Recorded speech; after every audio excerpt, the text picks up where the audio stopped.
Chapter 45. Rika had left Monica on the platform at St. Pancras train station.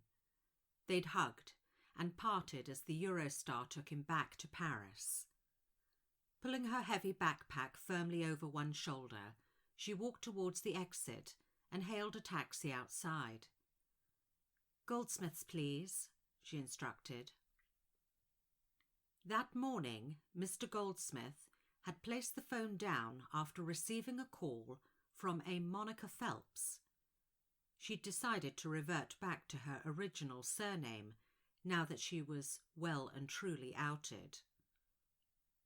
Mr. Goldsmith was attempting to remain circumspect until he could vouch for the authenticity of the automaton she'd described, but his incredulity had quickly turned to unsuppressed excitement. Monica Phelps was completely unknown to him, but when she'd mentioned Mr. Stenmore's name, he'd been all attention. She'd come into possession of an extremely rare automaton, or so she thought. Was he interested? Mr. Goldsmith had stated he'd be waiting for her, no matter what time of the day or night. In fact, he wouldn't move from his shop until he'd seen her. Her crate had been delivered the day before and remained intact as she'd requested. Mr. Goldsmith could barely contain himself as the size of the crate narrowed the identity of the precious automaton within. If it was what he believed it to be, then it was both priceless and unique. Paying the taxi, Monica looked up at the facade of the well-kept establishment with anticipation.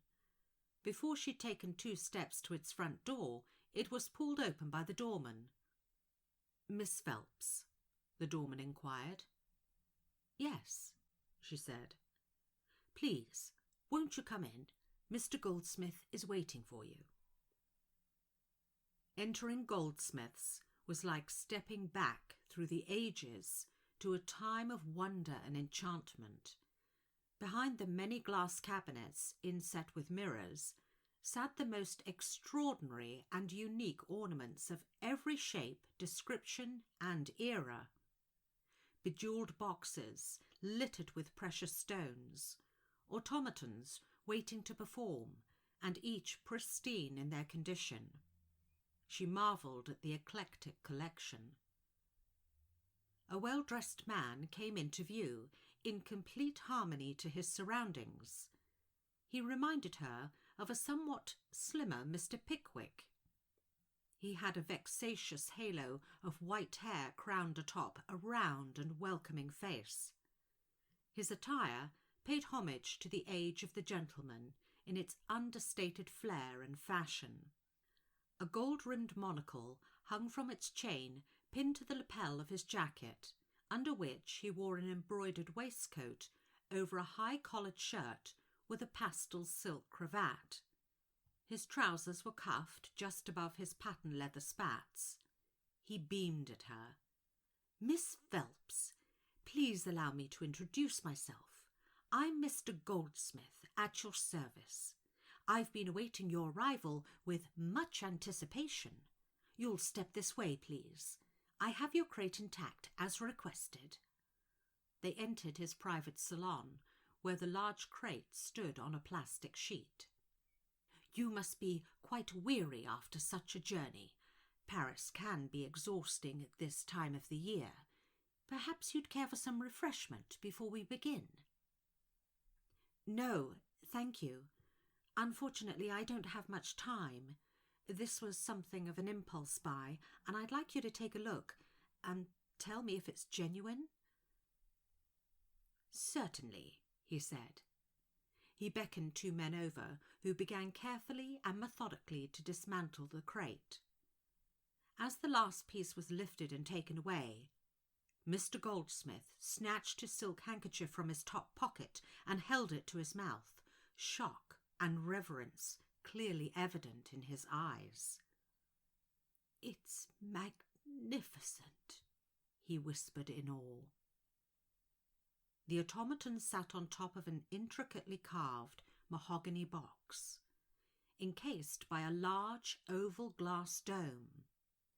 Within, atop a grassy knoll, sat a concealed figurine wrapped by a pair of gossamer wings, under which peeked the daintiest pair of periwinkle slippers.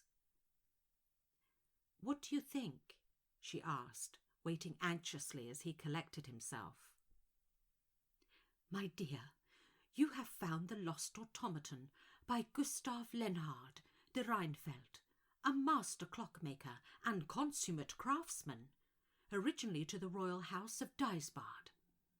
Mr. Goldsmith carefully examined the signature on the brass plaque using his monocle. "I can authenticate it is his finest masterpiece, Spring Awakens." He sat down carefully in his high-backed chair, dabbing his forehead with his handkerchief. "I cannot begin to emphasize to you the importance of this piece.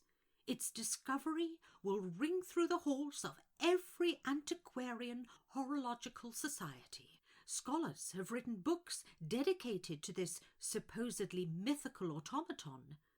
There are even pencil drawings hinting at its beauty, held by the Bayer Museum in Zurich."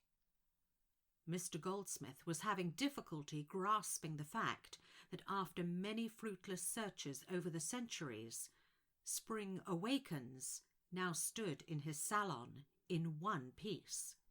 It was more than his nerves could stand. He jumped up, pulling the bell rope next to the fireplace.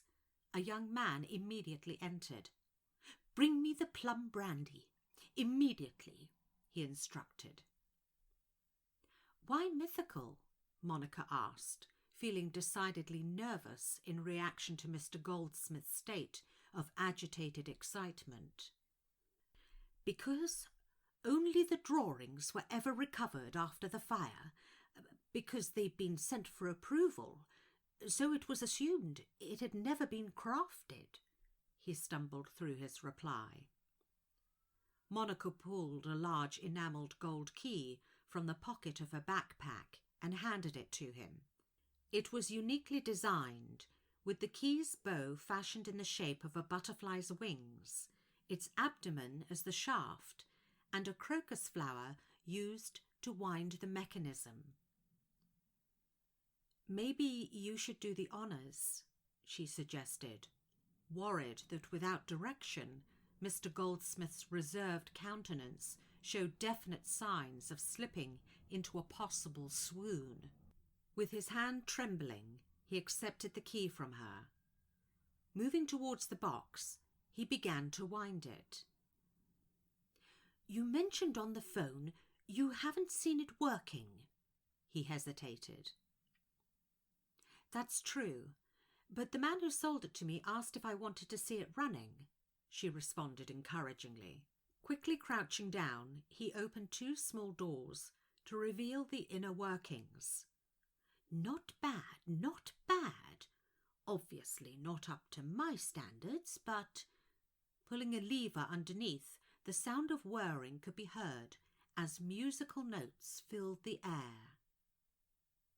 Monica watched in fascination as the wings of the butterflies began to vibrate and tiny spring flowers opened their petals to a landing bee.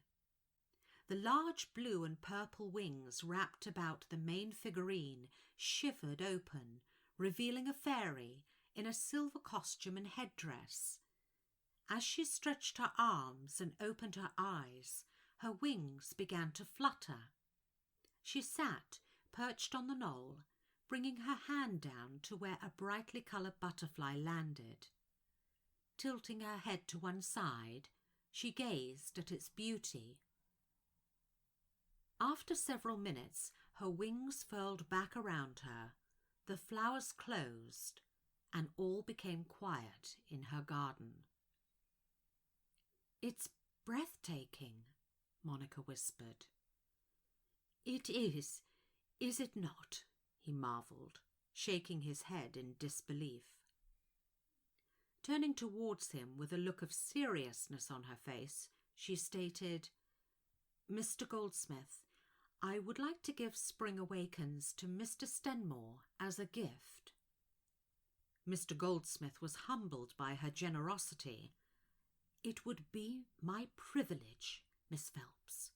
There is no one in the world with a greater appreciation for everything that Spring Awakens stands for. It's to be a surprise. He mustn't know it's from me, she said. Of course, he said solemnly. I would like to take it upon myself to bring the automaton back to its full glory. That sounds wonderful, but I'm not sure I have sufficient funds for a full restoration, she said. An opportunity such as this comes but once in a lifetime. The cost will be entirely deferred to me, he said. Monica left Goldsmith stepping out into the sunshine. Mr. Goldsmith would contact her when Spring Awakens was ready. She was happy to be able to give something to Mr. Stenmore in thanks for his kindness, and she now knew his foresight.